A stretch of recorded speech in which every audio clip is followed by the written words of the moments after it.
జ్యోతిష శాస్త్రం ప్రకారం ఈ డిసెంబర్ 20వ తేదీ శుక్రవారం రోజున కుంభరాశి వారు ఎటువంటి శుభ అశుభ ఫలితాలను పొందుతారో తెలుసుకోవాలంటే ఈ వీడియోని స్కిప్ చేయకుండా పూర్తిగా చూడండి. అలాగే తప్పకుండా మా ఛానల్ని సబ్స్క్రైబ్ చేసుకోండి. ఈ డిసెంబర్ 20వ తేదీ శుక్రవారం రోజు కుంభరాశి వారు కెరియర్ పరంగా అద్భుతమైన శుభ ఫలితాలను పొందుతారు. వ్యాపారాల పరంగా మరియు ఉద్యోగాల పరంగా లాభాలను అందుకుంటారు. కొత్త పెట్టుబడులు మంచి లాభాలను తెచ్చిపెడతాయి. పని ఒత్తిడి కొంచెం తగ్గుతుంది. కొత్త విషయాలను తెలుసుకొని వాటిపై దృష్టి పెట్టడం వలన ఏ పని చేసినా సులువుగా చేస్తారు. పై అధికారుల యొక్క ప్రశంసలు కూడా అందుతాయి. క్రయ విక్రయాలు, కొనుగోళ్లు, అమ్మకాలు, పెట్టుబడులు, లావాదేవీలు, ప్రభుత్వాలకు సంబంధించిన పనులు, బ్యాంకు పనులు, ఇలా అన్ని రకాల పనులకు కాలం అనుకూలంగా ఉంది.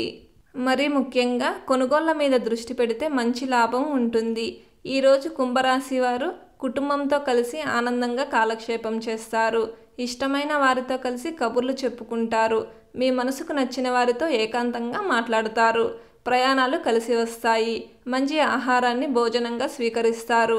కుంభరాశి వారికి ఈ రోజున ఉన్న కాలం మీరు తీసుకునే నిర్ణయాలపైనే ఆధారపడి ఉంటుంది కాబట్టి ఏ నిర్ణయం తీసుకున్నా సరే 1కి 4 సార్లు ఆలోచించి తీసుకోండి.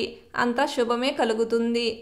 ఈ శుక్రవారం రోజు కుంభరాశి వారు బూడిద రంగు దుస్తులను ధరించకండి. హనుమాన్ చాలీసాను పారాయణం చేయండి. ఈ శుక్రవారం రోజున ఉన్నటువంటి దివ్యమైన తిథి పంచమి. ఉదయం 11 గంటల వరకు ఉంటుంది. నక్షత్రం మఖా నక్షత్రం. రాహుకాలం ఉదయం 10 గంటల 30 నిమిషాల నుండి 12 గంటల వరకు. యమగండం మధ్యాహ్నం 3 గంటల నుండి 4 గంటల 30 నిమిషాల వరకు. అలాగే ఈరోజు యొక్క శుభ సమయాలు ఉదయం 7 గంటల 35 నిమిషాల నుండి 8 గంటల 30 నిమిషాల వరకు. మళ్ళీ మధ్యాహ్నం 1 గంట 50 నిమిషాల నుండి 2 గంటల 30 నిమిషాల వరకు. ఈరోజు యొక్క పంచాంగం ప్రకారం వివాహాలకు, గృహప్రవేశాలకు, వాహన కొనుగోళ్లకు, అగ్రిమెంట్లకు, వ్యాపార చర్చలకు కాలం అనుకూలంగా ఉంది. ఈ శుక్రవారం రోజు మీరు చేసే పనులు విజయవంతం కావాలన్నా, ఎటువంటి ఆటంకాలు ఇబ్బందులు లేకుండా ఉండాలన్నా ఒక పీచు తీయని కొబ్బరికాయను 3 ఆకులు 2 వక్కలు పెట్టి దక్షిణ తాంబూలంగా ఒక ముత్తైదువుకు ఇవ్వండి. ఇలా చేసి దినచర్యను ప్రారంభం చేస్తే అంతా శుభమే కలుగుతుంది. ఈ శుక్రవారం రోజు మఖా నక్షత్రం వచ్చింది కాబట్టి ఎవరైతే పితృదేవతలను యథాశక్తిగా ఆరాధన చేస్తారో వారికి తప్పకుండా పితృదేవతలు వరాల వర్షం కురిపిస్తారు. కాబట్టి ఈరోజు ప్రతి ఒక్కరూ తప్పకుండా పితృదేవతలకు సంబంధించిన స్తోత్రాలను పారాయణం చేయండి.